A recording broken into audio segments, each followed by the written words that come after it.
রেলিংয়ে টালি করবে ফ্রিতে, তার জন্য রেলিংটা আমরা ঢেকে দিচ্ছি। এটা এসএস রেলিং, এটা যদি না ঢাকি তাহলে পরে এটাতে ময়লা পড়ে এটা নষ্ট হয়ে যাবে। এসএসে সিমেন্ট বালু যদি পড়ে সেক্ষেত্রে এটা অল্প সময় নষ্ট হয়ে যাবে।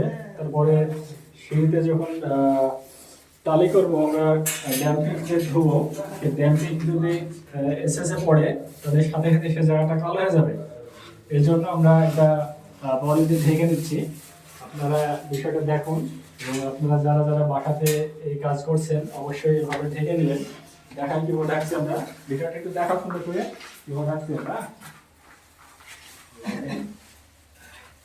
ফার্স্ট স্টেপ নেবেন, পলিথিন নেবেন, নেওয়ার পরে সুন্দর করে এটা লাগাই দেবেন। দেখছেন